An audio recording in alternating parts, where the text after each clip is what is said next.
So to trigger, to kickstart the discussion, um, in both our countries, the state has had a big role in education.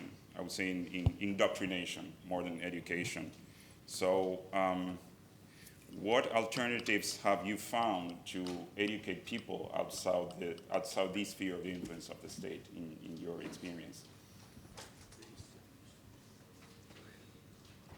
Bueno, voy a hablar en cuanto a la experiencia. ¿Está bien si hablo en español? Ok. Bueno, la mayoría. Democracia, ¿eh? Entonces voy a hablar un poquitito en cuanto a las reformas educacionales en Arizona dentro del cuadro o la estructura del Overton Window, la ventana de Overton. La ventana de Overton refiere al ámbito de las reformas que se consideran en algún momento como posibles para implementar. Y bueno, el rol clave del activista es lo de abrir poco a poco esa ventana para que las reformas que en este momento no son consideradas posibles, un momento más allá en el camino, lleguen a ser posibles, consideradas posibles. En Arizona en los últimos 40 años hemos procedido abriendo esa ventana poco a poco con reformas graduales hasta el punto de hoy en que tenemos un programa universal de becas. No son becas, son cuentas de ahorros escolares, bien parecidas a las famosas becas de Milton Friedman, pero yo diría mejor que las becas de Milton Friedman. Y el camino preciso de cómo abrir esa ventana en Arizona ha sido determinado por muchos factores. Ciertas características legales, constitucionales en Arizona y bueno, el ambiente político en Arizona en cualquier momento. Entonces ha sido determinado así y puedo hablar a lo largo en cuanto a esas reformas y tengo acá toda una historia, pero no quiero sacar todo el oxígeno. Ok. Hola, hola. Ahora sí. Bueno, sigo en base a lo que vos contabas y un poquito relatándoles mi experiencia personal. Yo escribí una primer nota sobre School Choice en Argentina en los medios, en el año 2010. En ese entonces, sencillamente el tema no existía, o sea, era tomado como una rareza. Durante estos 15 años, bueno, siempre he escrito sobre la temática, es más, lo he publicado en un libro, 110 de esas notas, pero la diferencia de cómo la sociedad toma el tema 15 años atrás y hoy es monumental. Sencillamente, en 15 años atrás el tema era una rareza, no era tomado en serio siquiera. La educación, aquí es la foto de la educación pública que generó la gran Argentina, lo cual en los hechos no es cierto. Lamentablemente hoy en los exámenes PISA es el último país latinoamericano, Argentina uno de los últimos y Chile es el primero. Algo salió muy mal a partir de algún momento. Hoy claramente en Argentina hay una oportunidad como nunca para avanzar con temáticas de libertad educativa. Lo relevante es el cómo, ¿no? Si se puede o no se puede, porque hoy sí se puede. Para empezar, Javier Milei, el Ejecutivo, apoya este tipo de lógica. Para que se dé, a mi entender, se tiene que dar una de estas dos condiciones. Una composición distinta al Congreso, de lo contrario es imposible avanzar, porque la educación pasa por el Congreso. O la segunda, que al igual que en los Estados Unidos, la educación es federal en la Argentina. Por lo cual, dentro de 2 años, si alguna provincia, pasa a ser gobernada por la Libertad Avanza y el gobernador tiene este tipo de lógica, es absolutamente posible. Yo creo que este segundo escenario es altamente factible. por lo cual soy optimista. Bueno, ¿está prendido esto? Ok. Yo quiero relatar un trabajo que hemos estado haciendo en los últimos en el último par de años, gracias al apoyo de la Templeton Foundation, una investigación acerca de el grado de libertad que existe en los sistemas educativos en toda América Latina. Para ello creamos un grupo de investigadores, de 6 investigadores, que durante 1 año y medio estuvimos investigando todos los países de la región. Lo que uno puede observar, que no es muy distinto de lo que ocurriera, y de hecho tomado del modelo de los Estados Unidos, es que en todos los países de América Latina durante el siglo XIX, el Estado tomó a su cargo el control de la educación, controlando los contenidos y proveyendo también del servicio, construyendo escuelas, etc. Lo hacían en general por 2 motivos. Uno, países que tenían una numerosa población nativa, a los cuales querían educar e incorporar ese grupo, digamos, que eran descendientes de inmigración europea, querían educar en este sentido a esas grandes poblaciones. Y en otros lugares la preocupación era, como sucedió aquí, la llegada de los inmigrantes, quienes llegaban al país sin tener un espíritu nacional y muchos de ellos sin ni siquiera dominar el idioma. Aquí uno de los principales grupos de inmigrantes eran italianos y después todo tipo de europeos, a punto tal que en 1910 en esta ciudad el 35% de la población no hablaba español, para que tengan una idea.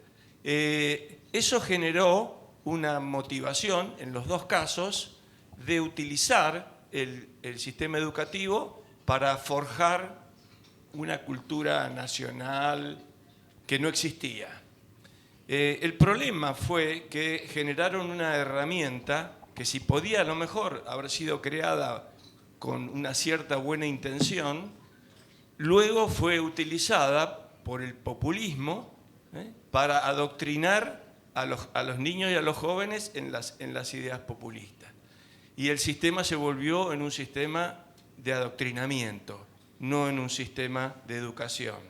Entonces hoy van todos a la escuela y todos, no importa, es cierto, se puede elegir en casi todos los países entre escuelas públicas y privadas, pero no se puede elegir ni los contenidos, ni los métodos. O sea, es como si a uno le dijeran, sí, tú puedes tener un traje, pero tiene que ser azul. No, pero yo quiero, a mí me gusta gris, o blanco, o marrón. No, azul. Todos azul. Eso sí, puedes elegir. Puedes ir a una escuela privada, puedes ir a una escuela pública.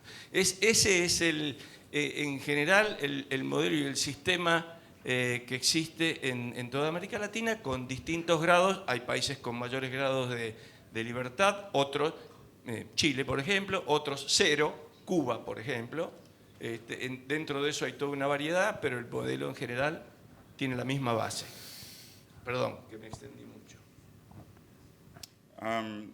Some of you, especially as far as I know, Martina and Edgardo, I mean, you have worked a lot as professors with college-age students. So I'm wondering, by the time your students are of college age, is it more like deprogramming, like if they've come through the public system, what it is that you find, like is it very difficult for them to absorb new ideas, or is there a lot of pushback, or is there any, how do you find ways to make the free market ideas and the ideas of liberty appealing to students who have been, most of their life exposed to government education? Yo creo que, no sé si está prendido o no, no es difícil, me parece, es cierto que no llegan desconociendo estas ideas a la universidad, pero no me ha parecido difícil presentarlas y que las aceptaran. Hemos tenido la suerte, y lo digo acá, por ejemplo, yo he podido tenerla gracias a Alberto. Alberto ha sido tenido chair en la Facultad de Derecho, por ejemplo, y yo he tenido la oportunidad de ser profesor allí con él, y después de que se retirara Alberto, igual que en Económica, en la Escuela de Economía. Y la experiencia, yo creo que los alumnos son muy abiertos y reciben las ideas. O sea que pero vienen formados con una visión que es necesario remover, pero no es imposible hacerlo. Hago un pie de página. Coincido 100% con lo que dice Martín. En la práctica, dentro del centro, el Freeman Hayek Center, tenemos un programa para chicos, no tan solo de nuestra universidad, sino en general de distintas universidades de Buenos Aires hoy y algunas ya del interior. Y los chicos vienen, es voluntario, es una clase semanal, básicamente de temática de liberalismo clásico, y hay unos 40 chicos anotados este año, por ejemplo, absolutamente voluntarios, no es curricular. La única razón que están sentados ahí es porque quieren escuchar, bueno, otra forma de pensar. Eso por un lado. Por otro lado, y yendo a algo que ayer justamente mencionaba Alberto, sí, hay chicos que vienen obviamente con las más diversas ideas, por así decirlo, en la cabeza. La idea de libertad educativa es que, bueno, los papás decidan a qué colegio va el chico, y ahí haya libertad. Seguramente va a haber papás que decidan enviar chicos a colegios, bueno, que les den una cierta orientación pro libertad, pro mercado. Va a haber papás que no. Eso es un tema de los papás. Tiene que haber un menú amplio de opciones y, bueno, es lo que hay. Argentina's most famous writer, Jorge Luis Borges, who Martin is also a strong admirer of, always talked about that, I mean, his father homeschooled him until the age of 9, and then Borges' mother insisted that he should go to public school, and Borges always said that he suspended his education to go to school. So, what are the most radical alternatives available today for parents that would like to educate their children outside of the public school system, both in Argentina and in the United States? Pues en Arizona siempre ha habido la posibilidad, la legalidad de homeschool, de autoeducación. Siempre ha existido y no ha sido no ha sido difícil para las familias. Y ahora es más robusto, más fuerte esa posibilidad. También hay las escuelas micro schools. Hay otra posibilidad. Eso es bien, se considera como radical, pero no es más que una extensión del homeschool, homeschool con varias familias.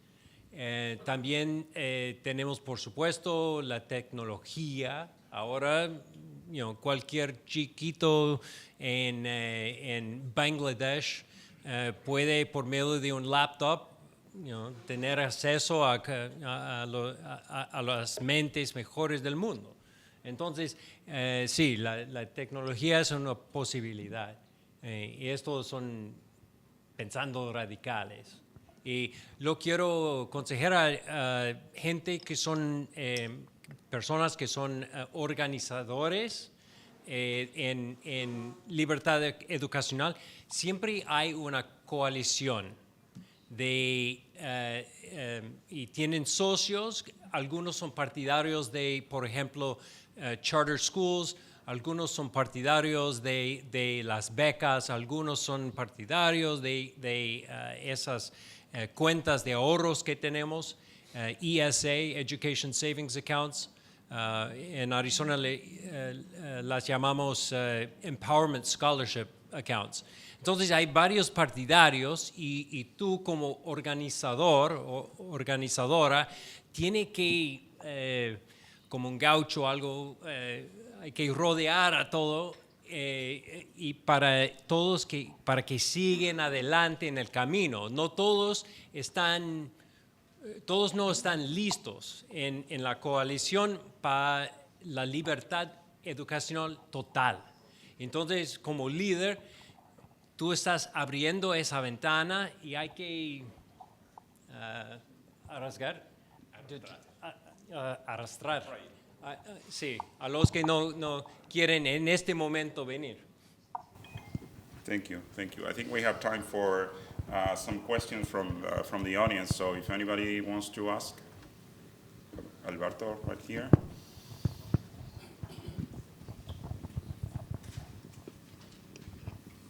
Bueno, muchas gracias a los tres expositores por esas reflexiones tan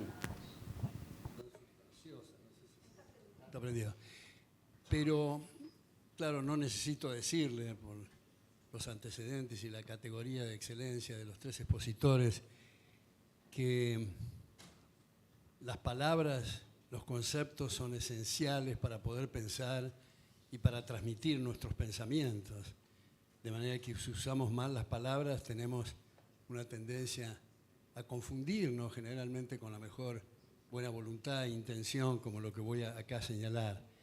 Pero me parece que independientemente de cuáles sean las medidas para rectificar el rumbo y los problemas que han señalado con tanta claridad los expositores, me parece que definitivamente habría que abandonar la expresión educación pública, porque la educación privada es también para el público. De lo que se trata es de educación estatal, que suena muy mal, igual que teatro estatal, periodismo estatal y historia estatal, pero me parece que hay que reconsiderar esto para tener los conceptos claros de qué es lo que queremos manifestar. Muchas gracias. Sí, en inglés, gracias, señor. En inglés decimos mucho government schools. I like public schools. Oh, you mean the government schools? More sincere. Constanza. Bueno, está prendido, sí, ahí va. Muchas gracias, muy interesante las reflexiones de los tres, me encanta escucharlos. Pero esta pregunta o comentario es para Edgardo, a ver si tenés ganas de contar un poco, no tanto tus libros de este año sobre educación, sino el de COVID y educación y los efectos que ha tenido en estos últimos años. Me gustaría quizás que puedas compartir una reflexión con todos sobre eso. Ok. A ver. Ok, el libro, básicamente lo que intenta el libro, lo hago muy breve, es una crónica de lo que pasó en la Argentina durante 2 años. Estuvieron los colegios cerrados. Argentina es uno de los países que el periodo de cierre de los colegios fue más largo y se suponía, o sea, eso fue lo que vendió el gobierno, que había educación durante ese periodo a través de la internet. Lo que terminó pasando fueron que básicamente los chicos que iban a colegios privados, lograron tener una relativa educación durante ese periodo y la diferencia, la brecha se abrió monstruosamente. Fue un horror lo que pasó en la Argentina. Básicamente todo el libro lo que trata es puntualmente de eso, pero hago muy breve una foto para ustedes que no son argentinos de lo que es la Argentina, pues es muy difícil de entender. En la Argentina hoy un papá no tiene derecho a enterarse de las calificaciones en las pruebas que se hacen, estandarizadas que se hacen todos los años, para no estigmatizar a los colegios o a los docentes. Está prohibido, es decir, los padres no tienen noción y mal pueden comparar y mal pueden decidir. Eso está prohibido por ley. Son 3 características. Hoy en la Argentina hay provincias que han tenido más de 100 días de paro docentes años atrás. Los paros docentes es algo de todos los días. Vuelvo para atrás, la provincia de Buenos Aires hace unos años hizo la estadística de que un estudiante que se graduaba del secundario, del high school, había perdido 1 año de clase por paros docentes. Eso es usual. Por ejemplo, el gobierno intentó en 2 oportunidades este año sacar un decreto para declarar la educación actividad esencial, básicamente para regular todo este tipo de actividad, y fue imposible. Hoy por hoy ahí está en el Congreso una ley que aprobó la Cámara de Diputados para que tenga que haber un 30% de asistencia de los docentes en los paros, lo cual es nada. Literalmente eso es como un jardín, cuidar a los chicos, pero no es enseñar. Y la tercera característica, para tener una foto de lo que es la Argentina, y tiene que ver por eso con el COVID, o sea, es un país raro, por así decirlo. Ustedes, cualquier argentino que tenga 18 años, termine el high school, tiene el derecho a ir a la universidad. That's it. Sencillamente no hay ninguna forma de evaluación para ingresar a la universidad, y si usted tiene 24 años, aún si no terminó el high school, tiene derecho a ir a la universidad. Eso es la Argentina. Eso genera que en la Argentina sea el país latinoamericano que mayor número de estudiantes universitarios tiene y en la menor proporción de graduados. Con lo cual los chicos pierden años de su vida que podrían estar entrenándose para trabajar, por ejemplo. O sea, es un país raro. Uno, para entender un poco de qué se trata, está lleno de características como las que les estoy contando, que intenté sumarizarla, y eso es lo que pasó en COVID. O sea, mientras decían, bueno, los colegios cerrados, y nadie protestaba hasta que ligas de madres empezaron a apoyar el cambio, y por eso esas ligas de madres por primera vez se involucraron los padres en la educación de los chicos. Esa es la foto. Y por eso hay más chances hoy para School Choice. Algo similar pasó en los Estados Unidos con el COVID, con cómo se fueron pidiendo la reapertura de colegios, ¿no? Bueno, en muchos casos, en la gran mayoría de estados, la situación no ha sido tan mala. Increíble lo que tiene.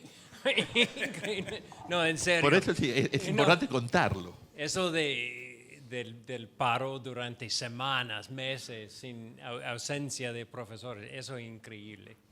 Nunca hemos tenido. Eso pasó en la provincia de Santa Cruz durante más de 100 días en el 2000, no me acuerdo si 19 o 17, más de 100 días. No, es como la India, ¿no? No, seriamente. Es worst. Anyone back? Hola.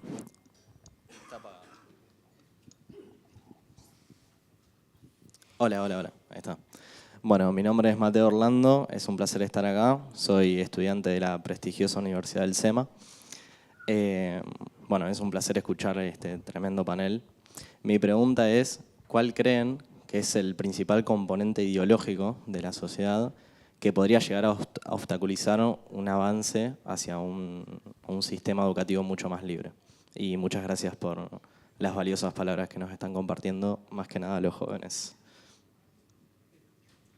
Bueno, yo creo que hay una creencia generalizada, digamos, digo de los que tienen de pronto buena intención en esto, y es la de formar ciudadanos.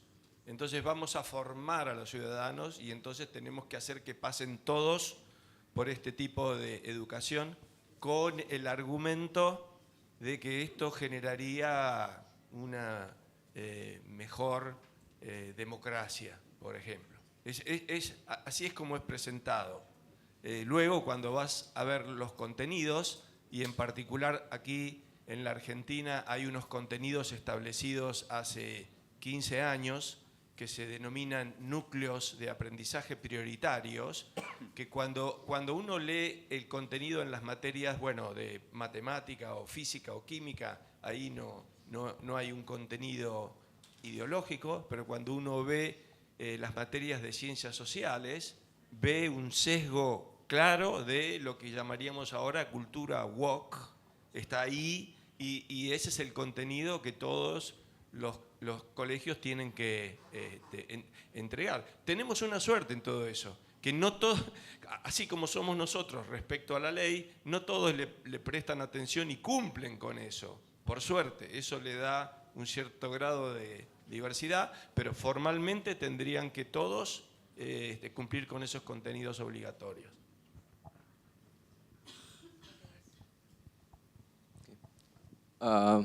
Bueno, ante todo, muchas gracias por su ponencia. También comparto muchas de las ideas y también hacer mención de muchas gracias al profesor Martín Kraus, porque gracias a él pude descubrir muchas ideas liberales. Bueno, mi pregunta va sobre el hecho de que, en mi caso, yo soy peruano y he podido apreciar de que muchos directores o decanos de cátedras de universidades peruanas son liberales o libertarios, pero no generan iniciativas liberales. Sobre ello me gustaría consultarles si consideran que es una obligación moral o una obligación con el liberalismo, o como un deseo con el liberalismo, el hecho de quizás impartir o difundir el liberalismo en sus propias universidades si tienen la oportunidad de hacerlo. Eso sería todo. Bueno, en mi caso no soy ningún tipo de intelectual, he sido un organizador político y por eso hay que organizar esas esfuerzos para hacer las reformas. Es más de solo hablar en cuanto a las cosas. Hay que organizar políticamente y tendrán muchos stakeholders. Creo que hay que empezar con charter schools, que son escuelas que tienen management, gerencia independiente de los distritos, de las escuelas del gobierno.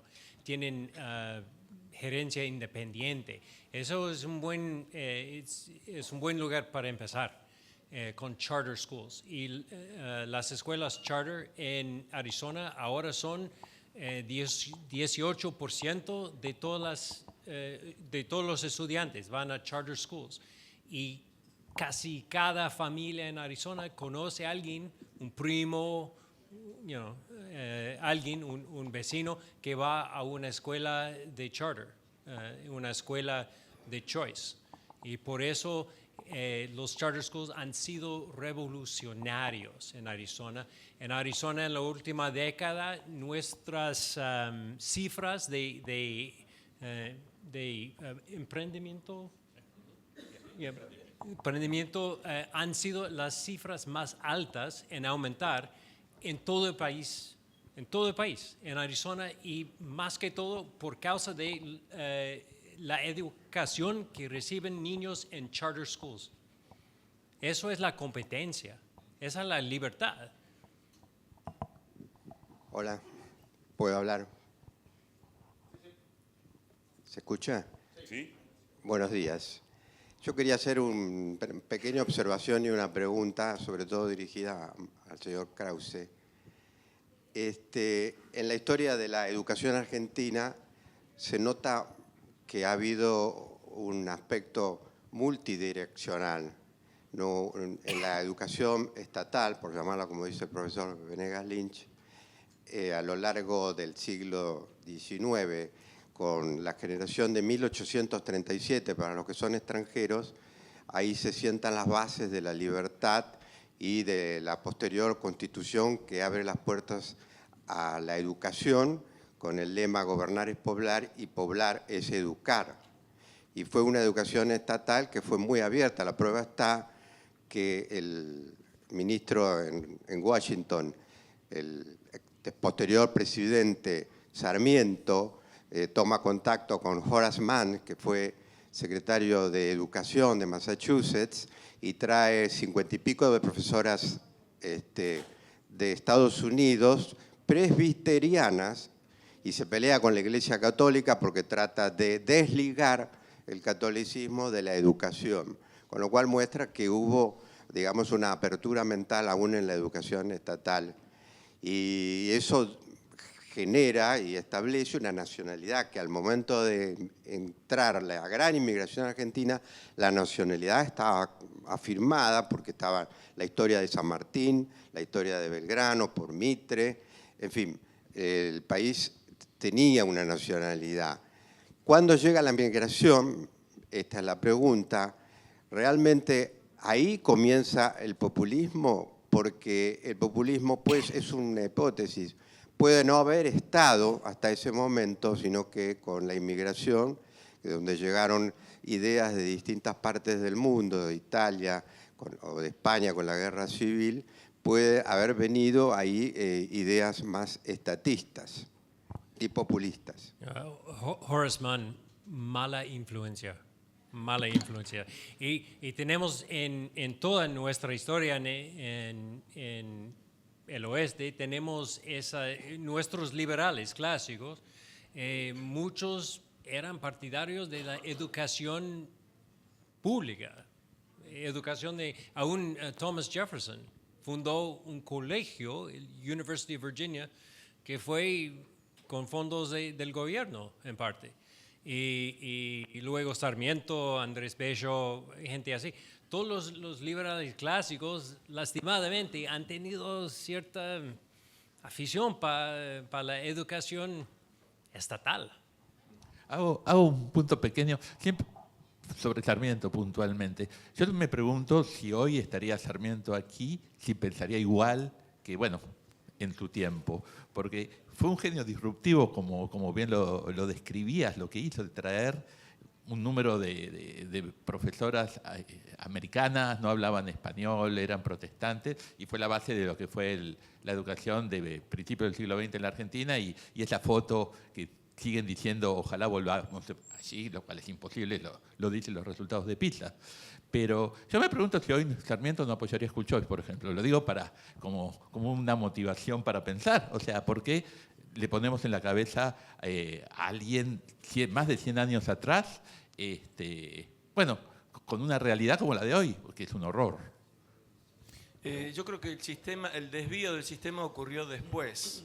Con Ramos Mejía, a principios del siglo XX, estableció y copió el modelo prusiano de educación aquí, y ese sistema, pocos años después, fue tomado, digamos, por quienes tenían ideas autoritarias, nacionalistas, y después específicamente el peronismo, y eso es lo que, entiendo yo, lo convierte en un sistema de adoctrinamiento estatista. I want to thank the panel for this very fruitful discussion on education. Give them a round of applause.